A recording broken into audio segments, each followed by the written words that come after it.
Estimados estudiantes, muy buenas noches. Siendo las 6:30 del 9 de febrero del 2023, nos encontramos en esta sesión sincrónica para recibir con mucho agrado a la doctora Joana Beatriz Ayala Moreno, quien es la líder principal del proyecto Uso de Simuladores en el Aula del ecosistema del CBUS.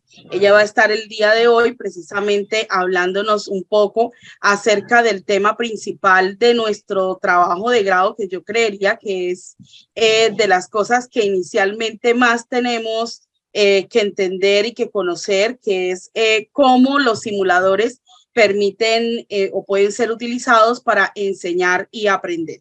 Entonces, en ese caso, le doy la bienvenida a la doctora Joana Beatriz Ayala, comentándole, doctora, que nos acompañan el día de hoy los estudiantes del curso Caracterización de la Investigación Aplicada. Son estudiantes que están en su primer curso de investigación. Nos encontramos con Ángela Henao, Iván Fernando Rivera, María Isabel Valquiro, Nelson Herrera Fuentes, Sandra Romero y Sergio Carmona. Bienvenida, doctora Joana Beatriz. Adelante, tiene el micrófono. Buenas noches, muchas gracias, doctora Marlene, por la presentación. Sí, en efecto, también están invitados los maestrantes que están conmigo en el mismo módulo de caracterización. Precisamente ahorita me llamaba alguno que tenía problemas con el fluido eléctrico, pero vamos a dejar grabada la charla para que la puedan seguir. Bueno, muchas gracias. Este es uno de 3 encuentros que tenemos nosotros programados pensando en ustedes. Aquí nos vamos a encontrar estudiantes de diferentes módulos, porque también están invitados unos estudiantes del módulo de propuesta, dirigidos por el profesor Armando. Ay, perdón, se me pasó, Armando. Sí, el profesor Armando. Entonces, aquí pues vamos, para que no nos confundamos, vamos a compartir un espacio con otros compañeros, quizás de la misma corte, pero de otros grupos y de otros directores. Es que todos los directores de trabajo de grado que estamos dirigiendo trabajos del macroproyecto de simuladores formamos un equipo, ¿sí? Y estas charlas pues son dirigidas para todos, para que podamos unificar criterios, para que nos podamos apoyar de parte pues de la doctora Marlene, que es la coinvestigadora, y en mi nombre propio como líder o investigador principal del proyecto. Entonces yo les voy a hablar de un hijo de mi corazón, que es esta idea de usar los simuladores en el aula. ¿Por qué lo digo? Porque pues esto es fruto de mi tesis doctoral y notarán que es el tema que tanto me apasiona. Mi misión el día de hoy, en la noche de hoy, es contagiarles, ¿sí? Esas razones o esos motivos por los cuales un día empecé a soñar que se podía pensar un poquito más allá en el potencial que los simuladores tienen para el aprendizaje. Y eso es lo que les voy a compartir. En la medida que vayamos haciendo la presentación, si tienen preguntitas, pueden irlas poniendo en el chat y al final le damos solución, ¿sí? Hola Andrea, gracias por prender la cámara, nos hace sentir cercanía. Muy bien, muy bien. Entonces, me permiten, voy a compartir pantalla.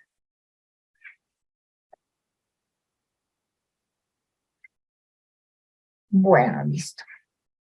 Entonces, el tema del encuentro de hoy, que es el primer encuentro, es simuladores para enseñar y aprender.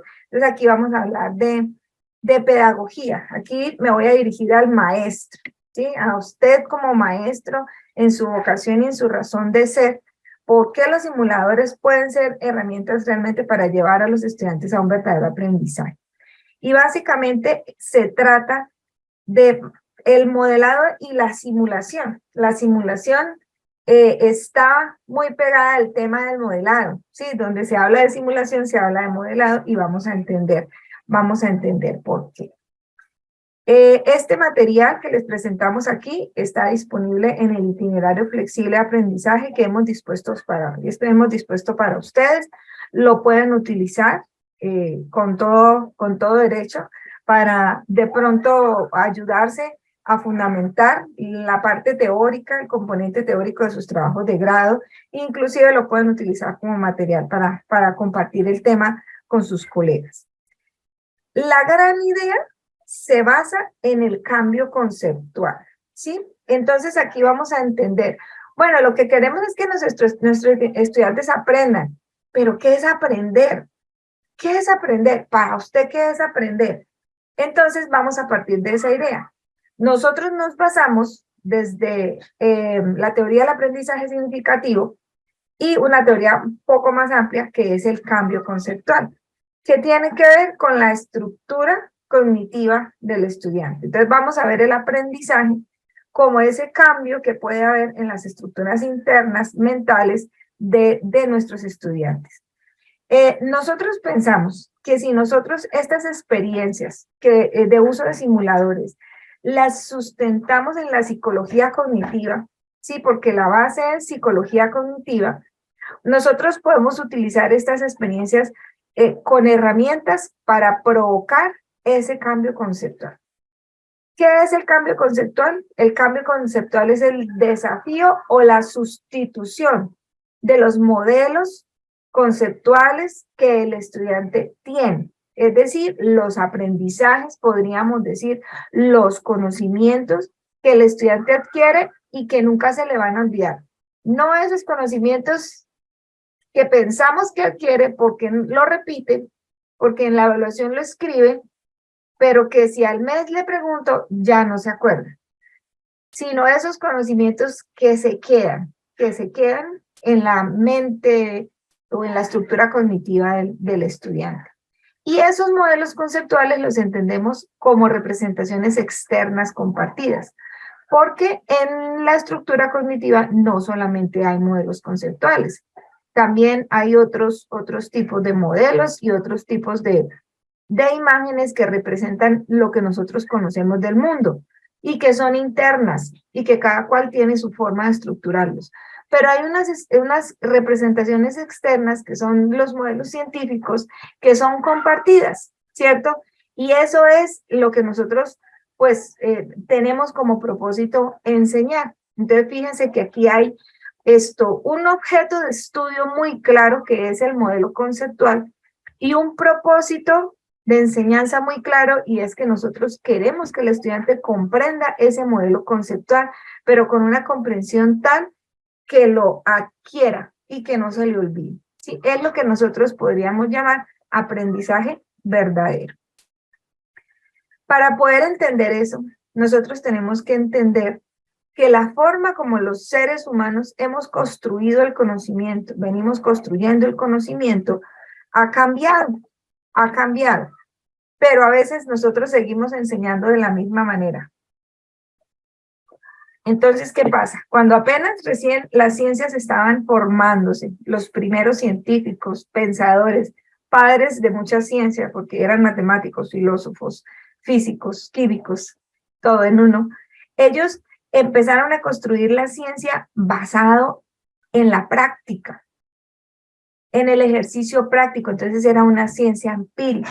Entonces imagínense ustedes a Pitágoras, esta es la escuela de Pitágoras, ¿cuántas veces tuvo que construir triángulos, rectángulos, medirlos, hasta hallar esa relación proporcional que hay entre la hipotenusa y los dos catetos para poder definir su teorema de Pitágoras? Tuvo que hacerlo muchas veces, practicar y a partir de las demostraciones que no fallaban, era que se decía, hay un teorema que todos lo aceptamos como ley, como ciencia, ¿cierto? Mientras no encontraran un contraejemplo, pues se aceptaba como algo válido, como algo verdadero. Y así fue que se empezó a construir la base de las ciencias, ¿cierto? De las ciencias básicas. Luego, a partir de esas ciencias básicas, otras generaciones más adelante empezaron a hacer deducciones, empezaron a hacer a irse más allá y con base en de esos postulados o esas leyes o esos teoremas, llegaban a conclusiones, pero de cosas que no se podían evidenciar en la práctica, sino que se demostraban de una manera lógica a partir del proceso matemático, se evidenciaban. ¿cierto? Entonces esa es una ciencia más deductiva, en donde se trabajan las hipótesis y eran cosas que no se podían comprobar en el mundo concreto, por así decirlo, sino solamente se demostraban a partir de teorías que ya estaban aceptadas. En conclusión, pues el valor de verdad se heredaba y entonces esas deducciones se consideraban verdaderas. Hoy en día hay una nueva manera de hacer ciencia. Una manera de hacer ciencia que nos tiene vivos a nosotros porque es lo que acabamos nosotros de experimentar. Acabamos de pasar por una pandemia, bueno, de hecho, la estamos superando una pandemia, ¿cierto? En donde era tan increíble la velocidad a la que lograron los científicos crear una vacuna que la gente no creía que fuera la vacuna. Sí, decían, es imposible que en tan corto tiempo vayan a decir que es la vacuna. Y muchos incrédulos pues decían, o muchas personas que pensaban diferentes decían, no, ellos inventaron el virus y ya tenían la vacuna para el virus, ¿sí? Ellos. Pero realmente esta nueva forma de hacer ciencia nos ha permitido avances significativos, leer y comprender el genoma humano, tener un desarrollo como la vacuna contra la pandemia que estamos pasando. Y es porque la ciencia ahora se basa en el modelado y la simulación. Y es gracias al poder también que tienen las computadoras, porque solamente cuando pongo varias computadoras a procesar juntas, el poder de procesamiento aumenta y lo que muchas personas se demorarían años en hacer, en evidenciar, en comprobar, la computadora lo puede comprobar porque sobre un modelo lo simula, lo simula, lo simula, lo simula millones de veces hasta poder comprobar si funciona o no funciona ese modelo o si los resultados esperados son los que se quieren, ¿ya? Entonces es una manera, como dice aquí, radicalmente diferente de hacer ciencia.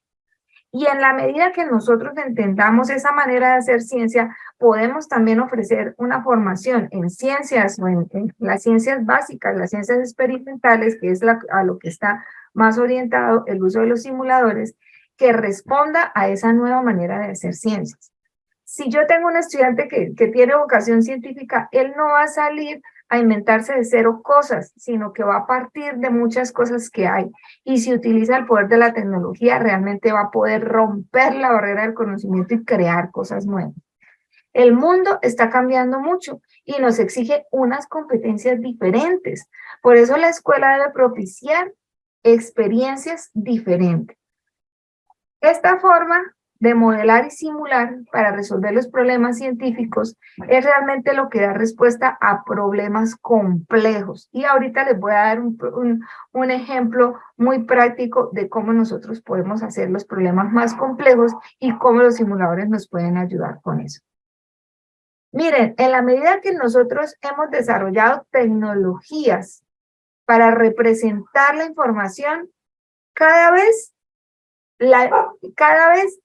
hay más datos sobre esa información, ¿sí? Nada más pensemos en cómo han evolucionado las ciencias gráficas o los modelos gráficos, ¿cierto? Desde unas figuras en las cavernas hasta pasar por la pintura, que ya me da mucha más información. Yo tengo más información de esta pintura hecha con pinceles que de esta gráfica hecha con piedras o con materiales más elementales y gráficas más esquemáticas. Ah, pero una fotografía me da todavía mayor detalle que una pintura hecha a mano, ¿cierto? Ah, pero un video me da todavía más información, más riqueza de información que lo que yo puedo ver en muchas fotografías. Entonces, fíjese cómo en la medida que las tecnologías avanzan, nos permiten acceder a mayor información sobre un fenómeno o sobre un momento específico, ¿ya? Por eso, y aquí decimos que las representaciones científicas no se pueden quedar en este momento en representaciones rígidas, en un gráfico que yo muestro en un papel o en un gráfico que yo muestro en un material digital, en el videobeam, inclusive hasta realidad aumentada. Yo le puedo poner toda la tecnología para representar una situación, pero si no se mueve, si no permite manipulación, sigue siendo rígida. Realmente lo que nos permite tener ese procesamiento de esa información y comprender el fenómeno que está sucediendo, es que los modelos sean dinámicos, sean dinámicos. ¿Uno para qué simula? ¿Uno para qué simula? Resulta que los seres humanos, por naturaleza, simulamos. Cuando decimos que cómo es el razonamiento de las personas y pensamos que el razonamiento de las personas siempre es un razonamiento lógico, con silogismos, pues realmente no en todas las acciones de nuestra vida nosotros hacemos un razonamiento lógico. Está demostrado que las personas razonamos en base a un proceso de modelamiento que hacemos de una situación y de simulación de esa situación en donde uno dice todas las posibilidades que pueden haber y uno se decide por una.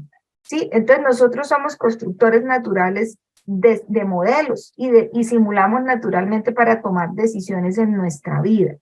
Entonces, cuando nosotros queremos comprender o explicar algo, buscamos la manera de poder hacer un modelo, ¿no? Fíjese, nada más uno va a explicar una dirección, solamente con la palabra no basta, solamente con hacer señas no basta. Uno muchas veces coge una hojita y hace un mapa. Y muchas veces uno hace un modelo en 3D y entonces coge aquí una cajita y dice, mira, aquí está el edificio y aquí está el parque, entonces usted va por aquí y uno simula, ¿cierto? Los movimientos. Realmente cuando nosotros necesitamos explicar, hacemos modelos para poder comprender cómo funciona algo, ¿sí? Cuando nosotros queremos que un fenómeno o que un sistema se comporte de alguna manera como desearíamos, entonces nosotros hacemos la simulación y lo ponemos a comportarse, a que funcione, y miramos a ver si el resultado es el que nosotros estamos deseando. Básicamente cuando diseñamos algo, cuando inventamos algo, hacemos modelos. Así sea la modista, ¿cierto? Puede hacer la prenda básico en otra tela, si estamos hablando de alta costura, y si le funcionó bien, lo hace ahí sí en la tela costosa, elegante, ¿verdad?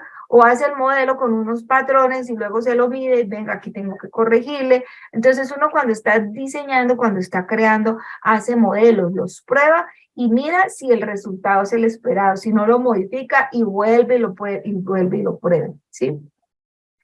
Además, cuando nosotros queremos ver un comportamiento o comprobar un comportamiento de un fenómeno que en la realidad es imposible de poder verificar, ¿sí? Como por ejemplo, esas cosas que están fuera de nuestro alcance, en la atmósfera, en el espacio, o que son tan pequeñitos que nosotros no los podemos manipular. Entonces nosotros hacemos, por ejemplo, cuando hacemos los modelos atómicos, ¿sí? Y ponemos a los niños a hacer el modelo en 3D construido con las peloticas para que entiendan dónde están los protones, los neutrones, los electrones. Sí, entonces cuando queremos ver más allá de lo que nosotros podemos realmente percibir o ver naturalmente con los sentidos. Entonces, realmente el modelamiento tiene mucha utilidad, ¿cierto? En la vida en general, ahora con mayor razón, en un proceso de enseñanza y aprendizaje. Entonces, tenemos que diferenciar tres elementos: lo que es el sistema real, que es el objeto de estudio, lo que estoy estudiando; la representación que hago de ese sistema real que se convierte en un modelo de ese sistema; y la simulación, que lo hago mediante el computador y que me va a permitir la comprensión del comportamiento de ese sistema real o de ese fenómeno, ¿cierto? Ahora, enfocados en lo que es realmente el proceso de enseñanza y de aprendizaje. El principal referente en este sentido es David Jonassen. Él es psicólogo, ¿sí? Y él hace toda una defensa y una argumentación de por qué construir modelos físicos impulsa el aprendizaje significativo, ¿sí? Construir modelos en 3D ayuda a que el aprendizaje sea significativo y a que las personas puedan llevar ese modelo a su mente. ¿Por qué? Porque lo comprendieron, Entonces, Jonassen recalca precisamente lo que acabamos de decir, que la construcción de modelos es un fenómeno natural, ¿sí? No les tengo que enseñar a ustedes, maestros, a hacer modelos, a crear modelos, ni ustedes les tienen que enseñar a sus estudiantes a modelar. Es natural. El ser humano construye modelos por naturaleza, ¿sí? Además, construir modelos ayuda a desarrollar habilidades cognitivas importantes. Y esto, mejor dicho, hay que marcarlo. Mejor dicho, esta diapositiva hay que sacarle ahí el pantallazo, porque ese es el propósito y ahí es donde está el potencial. Es decir, nosotros no solamente queremos que el estudiante identifique algunos elementos y que me repita como un poema, un concepto, sino que desarrolle habilidades cognitivas importantes. Le podemos llamar habilidades o procesos cognitivos superiores. ¿Sí? Son procesos importantes que el estudiante puede hacer al modelar. ¿Como cuáles? Como hacer conjeturas, como crear, construir hipótesis y luego comprobar si esas hipótesis son ciertas. Básicamente es pensamiento causal. Hay otro referente muy importante, esto que es Philip Nicholas Johnson Light, también psicólogo, que él demostró eso que les estaba diciendo, que el razonamiento no se basa en un proceso lógico, sino se basa en un proceso de modelamiento. Y lo demostró físicamente, haciendo un estudio de las áreas del cerebro que se activan al momento de hacer unos ejercicios de razonamiento, ¿sí? Entonces, él comprueba que lo que se activa es el razonamiento causal, es decir, eso que me ayuda a identificar la causa y el efecto, y la relación de causa y efecto que hay. Básicamente, ese es el proceso pues más importante, más fuerte en el que se basa el razonamiento de los seres humanos. Ahora, construir modelos, construirlos, manipularlos, ahí la clave es poderlos manipular, permite que esos modelos se construyan también mentalmente. No basta solamente con verlos. Entonces el simulador no me va a funcionar muy bien si yo pongo un video BIM y allá muestro, ¿cierto? Y la que manipulo soy yo. No va a funcionar muy bien. Yo necesito que el estudiante tenga la oportunidad de manipular.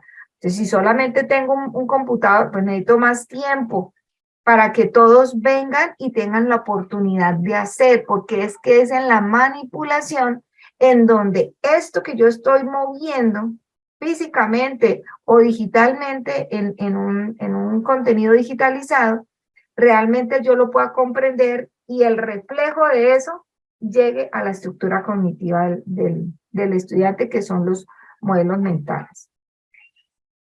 Ahora, construir modelos permite el compromiso conceptual. Construir modelos. No solamente que yo le dé el modelo construido, sino que permita que el estudiante construya su modelo. Es su modelo. Hay pertenencia, ¿cierto? Dice el niño, es el modelo que yo creé, que yo hice. Mi mamá me ayudó y es mío, ¿cierto? Lo hice y lo defiende. ¿Qué es el compromiso conceptual? Voy a poner una analogía que a mí me encanta para entender el compromiso conceptual, porque hay muchos niños que llegan al colegio, son muy aplicados, son muy responsables y tienen mucho compromiso, pero compromiso con sus papás o con sus maestros. Y uno les dice, ¿por qué está acá? Porque quiero ser alguien en la vida, porque mi papá es lo que espera, ¿cierto? Pero no por el deseo de aprender realmente. Por ejemplo, llegue usted a una clase, así estén gritando, mejor dicho, revoloteando por el salón, ni siquiera usted hable duro, dígalo pasito y haga la experiencia. Y dígales, uy, ¿sí saben que tenemos nuevo Wi-Fi? De una vez va a captar la atención de todos. Bueno, si tienen celulares, ¿no? Porque si ninguno tiene dispositivos no va a funcionar el experimento. De una vez va a captar la atención de todos. Ya se saben la clave, más atentos. No, pero ¿para qué les digo la clave si está muy larga, muy difícil? Uy, profesor, dígala, dígala, dígala. No, pero no la pueden anotar, se la tienen que aprender. No la aprendemos, por favor, profesor, diga, enséñenos la clave. Ese es el compromiso conceptual, ¿sí? Que el estudiante tenga sed de saber, que quiera entender. Entonces, cuando ponemos a los chicos a construir, sobre todo si es de cosas que tienen que funcionar, pues él se empiñata y lo construye, se compromete, quiere que funcione, no lo hace solamente por la nota, sino por el querer saber. Es ese compromiso. Entonces, construir modelos hace que ese modelo sea de él. Y al ser mío, pues yo me comprometo. Más aún si de pronto hay debate, más aún si hay debate. Entonces, si usted como maestro lo reta o si es tan afortunado que se da el debate entre los mismos pares, entre los mismos niños. Entonces, al tener que defender la idea, esto se va a apropiar más de él y el compromiso va a ser más fuerte. Precisamente esto era la siguiente diapositiva, ¿sí? Cuando se sienten propietarios del modelo, también se sienten propietarios del conocimiento, porque no solamente construyeron el modelo, sino que le dieron significado. Entonces se sienten propietarios de esas ideas, son mías y las defiendo, ¿sí? Y entonces al defender, pues va a arraigarse mejor ese concepto y va a tener más significado, y seguramente esto lo van a recordar por más tiempo. Entonces, a partir de esto que les comento, vamos a tener en cuenta unos tips. Esto sí, tómenle la foto porque no lo van a encontrar en ninguna parte. Son conclusiones fruto de mi propia investigación. Y pienso que es lo que nos puede permitir llegar a conocer en qué estado de desarrollo se encuentra el estudiante frente a la competencia que yo quiero que él logre alcanzar, ¿sí? Entonces, por una parte tenemos las preguntas que ellos hacen y por otra parte tenemos las preguntas que nosotros les podemos hacer.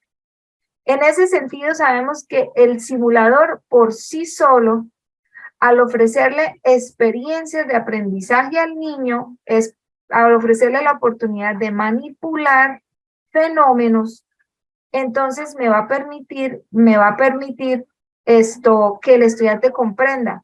Pero el simulador solo no va a hacer todo el trabajo. Entonces, que nos manden a recoger a los maestros.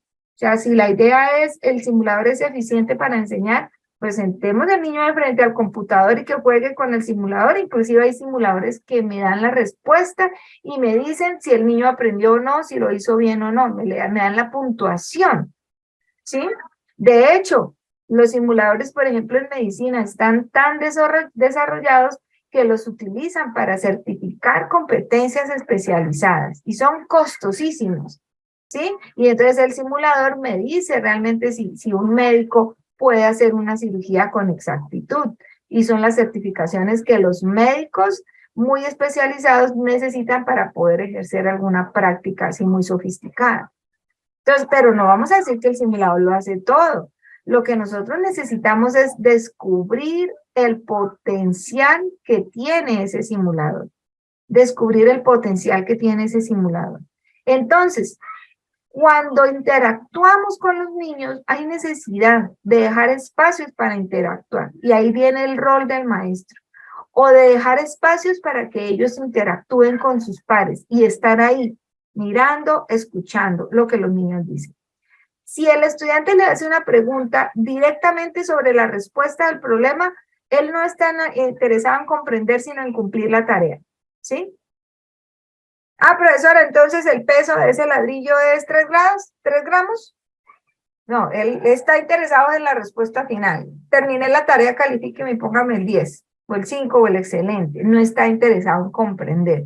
Entonces ahí es donde usted entra a tramarlo, ¿no? Para que quiera meterse en el cuento de probar.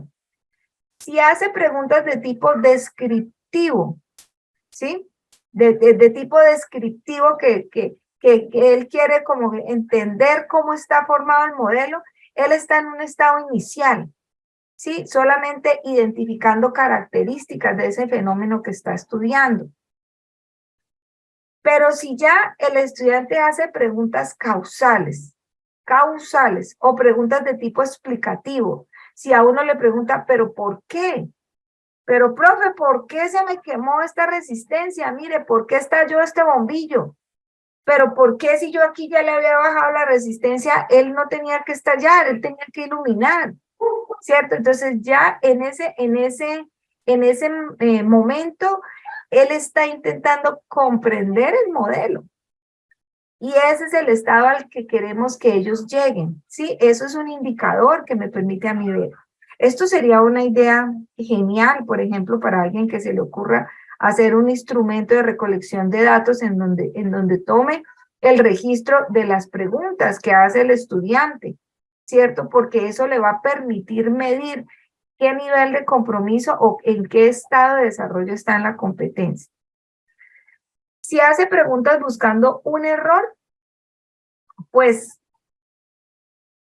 ahí sí que está más adelante, si lo que está buscando es el error, porque es que resulta que el pensamiento es un poquito perezoso, digamos práctico, ¿sí? Si el pensamiento ya probó un modelo que funciona, pues no se pone a pensar otra vez, ya por aquí me funciona. Es lo que pasa, es lo que nos pasa a nosotros cuando nos vamos volviendo adultos y nuestro cerebro va perdiendo la plasticidad, la flexibilidad, ¿sí? Y nos volvemos rígidos, ¿cierto? Y al mismo tiempo empezamos a perder las facultades cognitivas. Siempre nos vamos por el mismo camino, ¿cierto? Siempre comemos a la misma hora, siempre comemos de la misma forma, siempre acomodamos. Entonces, no hay ni siquiera que pensar, o sea, ya sé que por allá, autómata, camino, inclusive sé cuántos pasos, cuánto me demoro para llegar al sitio. Y ahí es donde empiezan los médicos a recomendar gimnasia cerebral. Empieza a comer con la mano izquierda, si usted es diestro, váyase por otro camino, ¿cierto? Empieza a pensar cosas diferentes. Entonces, cuando un modelo funcionó, pues ahí me quedo, acá. Si el modelo le funcionó al niño y le resultó el circuito que estaba haciendo, ya, pues ¿para qué me pongo a repetirlo? ¿Verdad? El error me permite aprender. El error me permite aprender. Entonces, incluso uno puede planificar situaciones en donde uno como maestro ya sabe que va a tener un error esperado, ¿cierto? Y uno le pide que pruebe diferentes, a ver, haga el circuito con una resistencia de tal y a ver qué pasa, para darle la opción a que él se enfrente al error. Porque ahí cuando se enfrenta uno al error, a un modelo que no funciona, es donde el cerebro se sacude y dice, no, ¿cómo así? O sea, esta conclusión fue falsa y me voy a repensar. Y se afianzan más las ideas de causa y efecto, las relaciones de causa y efecto. Ahora, si no solamente encontró el error por casualidad y reflexiona sobre ese error, sino que lo busca a propósito, ahí se está yendo más allá. Ahí está ya superando el límite de lo aprendido, se está yendo a proponer. ¿Sí? Realmente cuando alguien se preocupa por ir a buscar contraejemplos, comprendió muy bien y está intentando romper la barrera del conocimiento, digo yo. Están intentando ir más allá. ¿Sí? Entonces, cuando voluntariamente estoy buscando contraejemplos de algo que probé, es un proceso todavía más grande. Ahora, perdón. ¿Qué dirían ustedes si viene un estudiante y le hace una pregunta y hasta antes de terminar la pregunta, o usted le va a responder cuando, no, eso no era, y le cambia la pregunta? ¿Usted qué diría? No, este estudiante está inseguro, ni siquiera sabe qué va a preguntar. Todo lo contrario, todo lo contrario. Seguramente al plantear la pregunta, él ya en ese momento conectó la respuesta. ¿cierto? O se dio cuenta que por ahí no es. Y cambia la pregunta, está teniendo el pensamiento flexible, o sea, está poniendo a trabajar todo su potencial mental, ¿sí? Y esas son las cosas que nosotros necesitamos esto comprobar. Hay que dar oportunidad a la flexibilidad. Es decir, aquí esto es buscar que los modelos sean dinámicos para que haya muchos ejemplos y muchas formas de probar algo. No es suficiente con hacer un ejemplo, funcionó la teoría y listo, pasemos al siguiente. Y si yo me pongo a hacer eso en lápiz y papel, resulta una tarea tediosa y ahí es donde tenemos las típicas tareas, los talleres de física, de química, de álgebra, de cálculo, en donde le ponían a unos 100 ejercicios y el que sea capaz de hacer los 100 realmente desarrolló la competencia, ¿sí? El simulador me permite hacer los 100 ejercicios, pero de una manera más rápida, más comprensible, ¿cierto? Más comprensible ese proceso precisamente.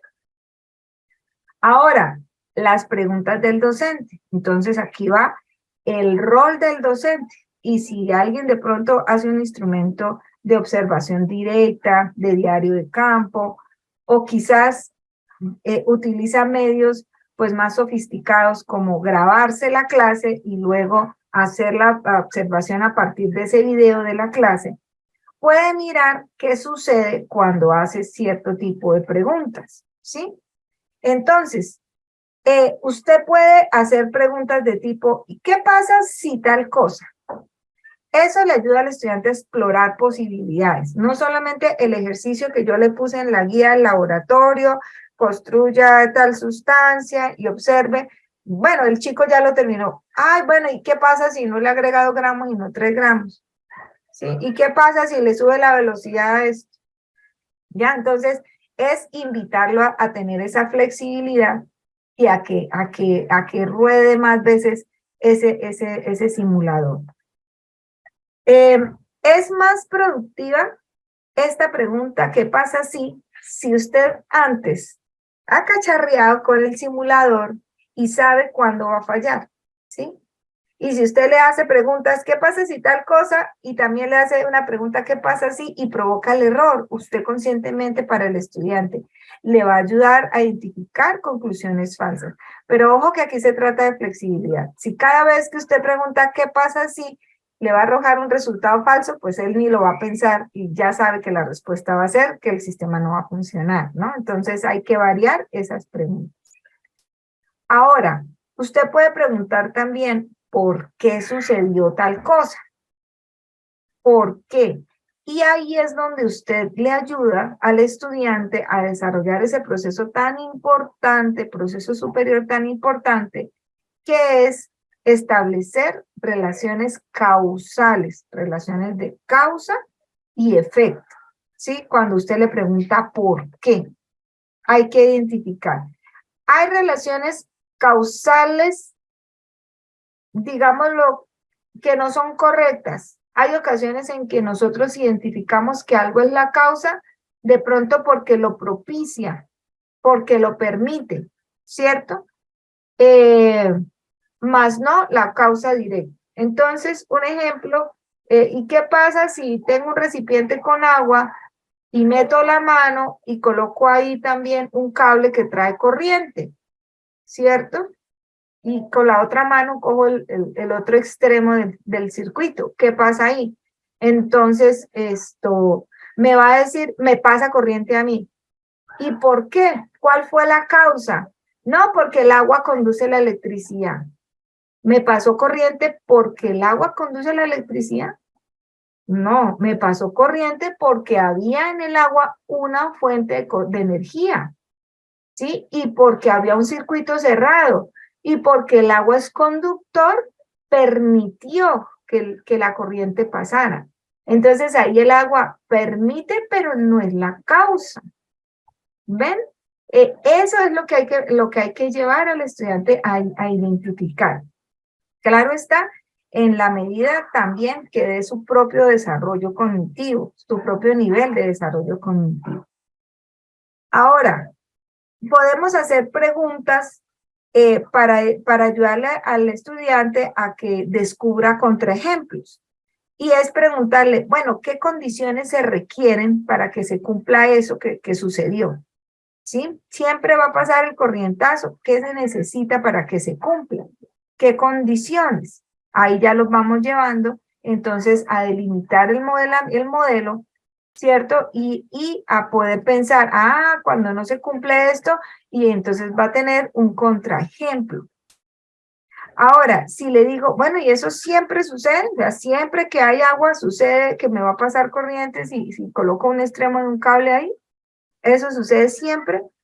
Ahí le estamos ayudando también a hacer un proceso muy importante, que solo lo hacen los teóricos, generalizar. Generalizar esas ideas que se aplican a toda situación, ¿cierto? Entonces ese es un proceso importante. De la misma manera, podemos utilizar la frase y en todos los tales que tienen esa característica, ahí también le estamos ayudando a generalizar y a encontrar características comunes, ¿sí? Entonces, voy a darles un pequeño ejemplo en el que nosotros podemos propiciar que hayan situaciones complejas y entender por qué entonces los simuladores son los que me dan esa respuesta. Por ejemplo, yo puedo poner un ejercicio a niños de segundo grado o primer grado y le digo el siguiente problema, y le digo, bueno, yo tenía 5 manzanas y llegó mi hermanito menor y se comió 2. ¿Cuántas manzanas me quedan? ¿Y cuál es la respuesta? A ver, tenía 5 manzanas y mi hermanito se comió 2. ¿Me pueden ayudar con la respuesta? Ay, no, los pesqué que se desconectaron y se fueron a terminar la comida. Aquí por el chat me pueden escribir la respuesta. 3 manzanas. Perfecto, facilísimo, ¿cierto? 3. ¿Alguien tiene una respuesta diferente? 3. Y ya. Ese es un problema perfectamente formulado, ¿cierto? Y la respuesta es perfecta. Y calificar es facilísimo. Uno simplemente mira que tenga 3, chulito. ¿Sí? Son problemas estáticos. Nos devolvemos por acá a cuando decíamos cómo nosotros podemos pasar de situaciones que son rígidas, estáticas, a situaciones que sean más dinámicas. Pero el mismo problema se lo hago a los mismos niños de primerito, pero les digo lo siguiente.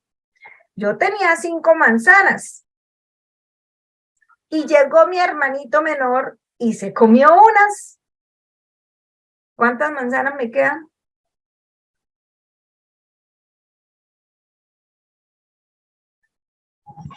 14. 14. ¿Por qué? Entendí que dijo que tenía 15 manzanas. 5 porque con 14 nos sale más largo el ejercicio.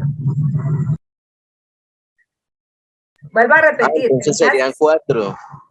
5 manzanas y llegó mi hermanito y se comió unas manzanas.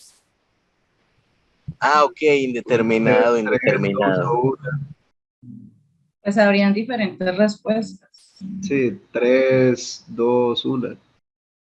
Entonces algún niño va a decir, por ejemplo, como dijo Sergio, 4. Y otro niño le va a decir, no, porque la profesora dijo que unas, no que una. Entonces, si se comió una, quedan 4, pero la profe dijo unas. Y alguien va a contestar, profesora, pues depende. Esa es la respuesta correcta. ¿Depende de qué? Pues depende, profesora, porque si mi hermanito se come 2, me quedan 3. Pero si se come 3, me quedan 2. Y si se come 4, me queda 1. Y si se come las 5, pues no me queda nada. Y calificar eso se vuelve también más complejo para mí, ¿verdad? Porque ya no voy a mirar el 3, sino tengo que mirarle todo el proceso. Pero ese es un problema mal formulado. pero son los problemas que se necesitan. ¿Por qué? Porque para ser médico tenemos la tradición, se necesita ser muy inteligente, porque los problemas a los que se enfrentan los médicos son mal formulados, porque tienen indicios y tienen muchas posibilidades. Me duele la cabeza. O sea, no es que le duele la cabeza, igual 3 pastillas, ya, no. ¿Y por qué le duele la cabeza? Le puede doler por esto y por esto y por esto y por esto y por esto. ¿Y qué otros síntomas tiene, señora? No, es que me duele la cabeza, pero es que también se me pone como borrosa la vista. Ah, entonces ahí va sumando, ¿cierto? Los problemas a los que se enfrentan los médicos son mal formulados. Y los médicos aprenden con una metodología de aprendizaje que se llama aprendizaje basado en problemas y con unas herramientas para practicar lo aprendido que se llaman simuladores. O sea, los simuladores sirven para eso, para propiciar experiencias en situaciones complejas, mal formuladas, en donde no tenemos una única respuesta, sino en donde hay una variedad en el comportamiento de ese fenómeno. Ya ahí es donde nosotros encontramos el potencial. Entonces, fíjese que no es solamente la herramienta de simular, sino cómo nosotros propiciamos experiencias que les permitan a los estudiantes, probar, que les permitan probar. Bueno, hasta ahora, ¿cómo vamos? ¿Preguntas?